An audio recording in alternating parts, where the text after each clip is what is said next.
Olá, turma! Sejam todos bem-vindos à nossa aula de língua portuguesa. Hoje vamos dar continuidade ao assunto anterior em que nós falávamos sobre prosa poética, que é a poesia escrita em prosa, tá? Então, ela adquire uma linguagem muito próxima da poesia, porém ela não tem a mesma estrutura, que seria a estrutura em versos e estrofe. E assim como a poesia, a prosa poética, ela apresenta um olhar lírico sobre a realidade e ela também ela recorre a figuras típicas da poesia, ou seja, a recursos típicos da poesia. A poesia, ela precisa comover, despertar emoções, e é por isso que o poeta, ele dispõe de recursos diversos para que ele possa promover todo esse sentimento, toda essa emoção dentro de um texto.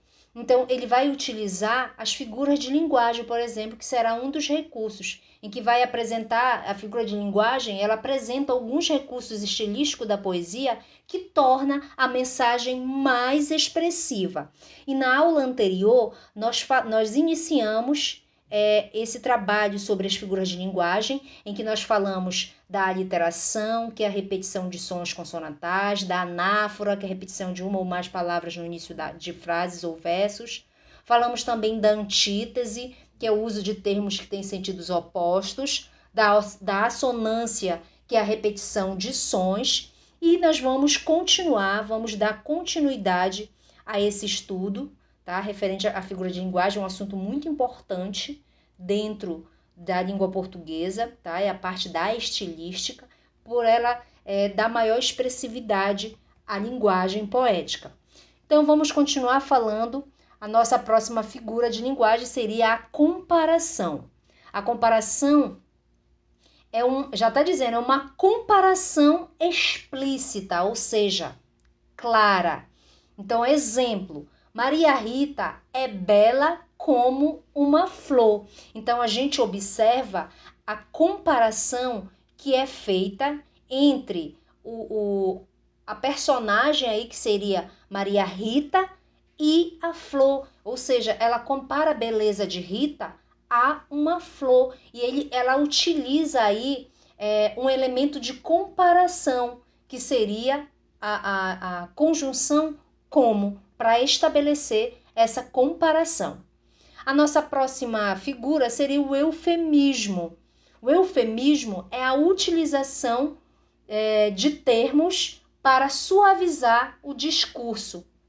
Exemplo, fulano descansou em paz. Então, eu utilizei, por exemplo, a expressão descansou em paz para me referir que fulano havia falecido, havia morrido. Então, para suavizar essa expressão, eu usei descansou em paz. Então, o eufemismo é isso, é a suavização de uma expressão com um sentido desagradável por uma com um sentido mais suave, mais agradável.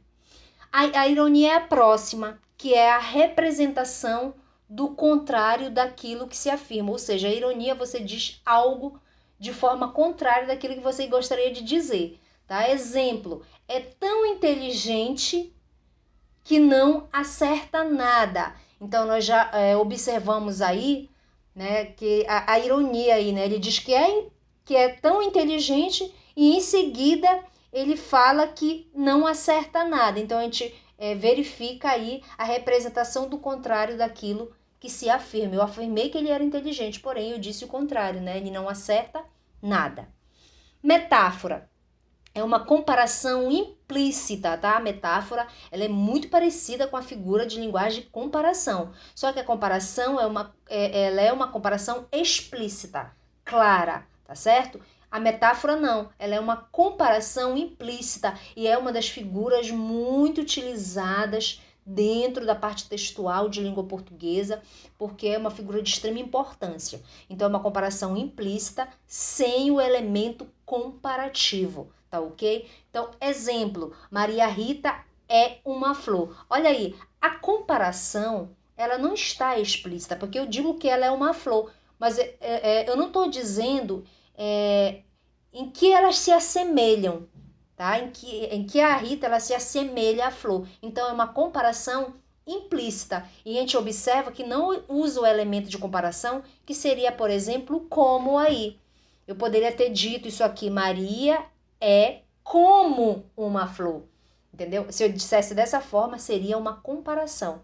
Mas como eu não estou fazendo essa comparação explícita, é implícita, aí eu tenho uma metáfora. Lembrando que nós temos um verbo de ligação lá, né? Que o verbo de ligação, quando a gente fala em metáfora, a gente verifica a presença do verbo, ele utiliza muito a questão do verbo de ligação. A onomatopeia, ela já é uma figura bem fácil. Ela é a inserção de palavras no discurso que imitam sons, ou seja, é a imitação de sons dentro do discurso. Exemplo, não aguento o tic-tac do relógio. Então, o tic-tac é a representação do som do relógio. E para esse tipo de som, nós damos o nome de representação sonora, nós damos o nome de onomatopeia. Temos o paradoxo. O paradoxo é uma figura de linguagem muito parecida. A gente chega até a se complicar com a questão da antítese, tá? Mas o paradoxo, ele representa o uso de ideias que têm sentidos opostos. A antítese são termos com sentidos opostos. O paradoxo não. O paradoxo ele representa o uso de ideias que têm sentidos opostos.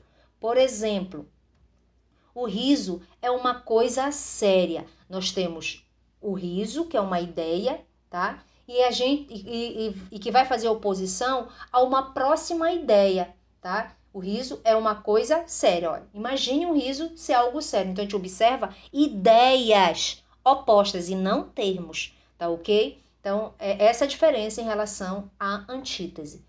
E, por fim, nós temos a personificação, lembrando que nós temos várias figuras de linguagem, mas para esse nível de estudo nós vamos apenas nos deter nessas aqui que estamos vendo.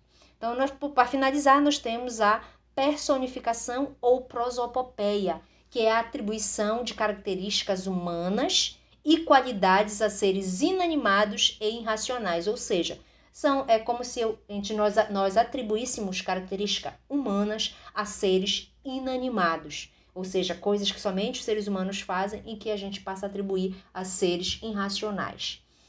Exemplo, as casas espiam os homens. Olha, espiam aí não é atribuição da casa, é atribuição do ser humano. Então, nessa frase aí, nós encontramos a personificação, ou seja, a prosopopeia, a manifestação de características humanas em seres inanimados. E essa figura é chamada de personificação. Eu espero que vocês possam ter entendido um pouco da nossa figura de linguagem. Em níveis posteriores, nós vamos falar novamente dessas figuras, porque elas são muito importantes para o nosso estudo. Muito obrigada e até a próxima.